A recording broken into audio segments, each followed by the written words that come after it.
Okay, so it's 1:36 in the morning. And yesterday I went to get my tattoo on my leg touched up, and it was really awesome. Nice visit. I seen an old friend I haven't seen in so long, and it was a nice session anyways. And we were getting to talking. We were talking about certain things like, cults or just stuff that people normally wouldn't discuss openly and freely. We were both comfortable talking and everything. We got to the subject of, I brought up the subject of Peter Pan, and I think I was trying to use it as an example for something. And he was like, well, that's maybe not the greatest choice for an example. And he started to tell me the true origin of the story and how the whole idea of the Fae folk or Tink, how she had him under a spell and how she was convincing him or something like that. Like I said, it's like 1 o'clock in the morning. I was going to look it up to get more info before I made a video, but I've been pressed to make this for some reason. So she had him under a spell apparently. And he would snatch up, or they would snatch up children, right, from the orphanage and stuff like that. And I'm like, well, most most of those children are abandoned. He's like, no, they're orphans. I was like, technically they're abandoned in some, form or another. And I was like, the Fae folk, if you think about it, if you know a lot about Fae folklore and stuff like that, they resonate the vibrational frequency in like a childlike state.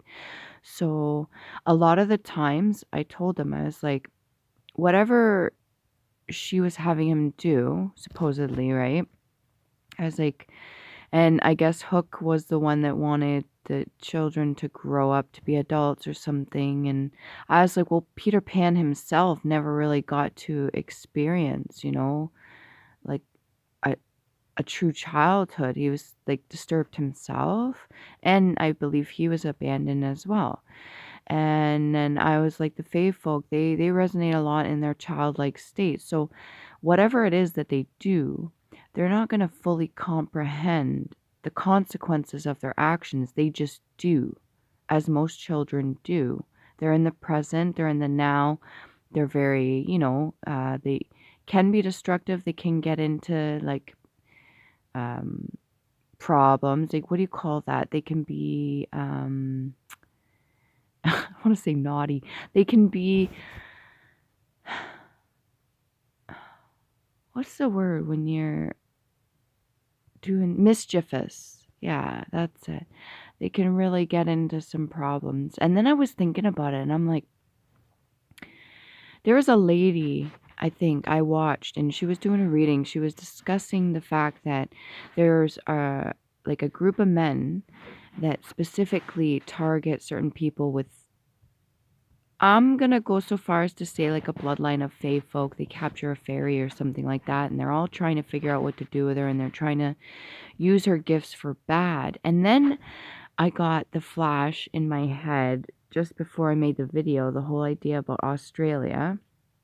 And I had mentioned this to somebody else. I like texted in a comment or something. And I've known that they've been doing things in Australia for a very long time. I've known ever since, even when I stopped watching TV and stuff, the little bits that I get for information that they are doing certain things over there. And I'm guessing because of the size of, you know, the, the area and the things that they can hide and certain things that go on there, especially to do with children. And then I'm well aware that there are certain things that they harvest from children. It's not necessarily just a physical aspect when it comes to harvesting any of that adrenal stuff or blood or organs, or using them as like I'll go so far as trafficking and stuff like that for multiple reasons, or even using some of them as tools to procreate, like they're literally just used for birthing. And it's sick and disgusting. Unfortunately, like I don't want to have to mention this, but then I got the we'll call it a download. When it comes to their gifts, most children, that if they're taken from an orphanage or they're born into this world, they don't even have a birth certificate as proof that they even exist, right? So if anything happened, there's nothing to say, nobody looking for them, anything.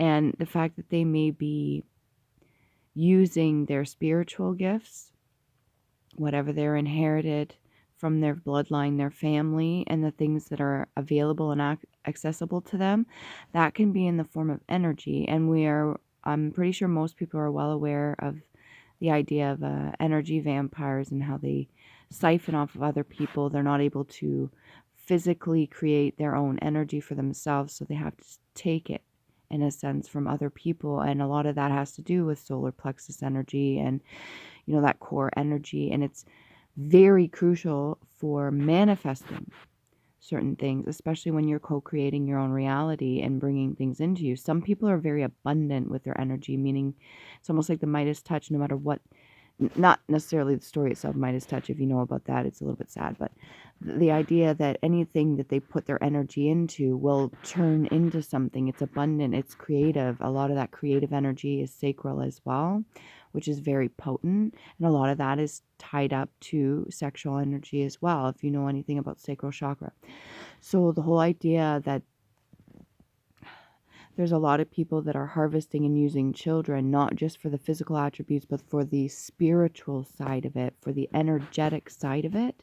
And they're using them to manifest and co-create certain realities in this world. I got this download, and, you can hold me to this, whatever I'm saying right now, but I think that it's very important that people are aware of this and understand, especially when it comes to the industry of having orphanages and a lot of the shady shit that goes on there. Most people are aware of how that works, and it's really sad. It's upsetting. I never ever wanted to experience that myself, and I'm very grateful I didn't get born into something like that. There's other things that I survived and went through that was a little bit that is different. I think it's important to discuss this and get the idea out there that this is a possibility, that they are indeed harvesting them unfortunately, for more than just the physical side of it. And it's a horrible thing to think of, but it's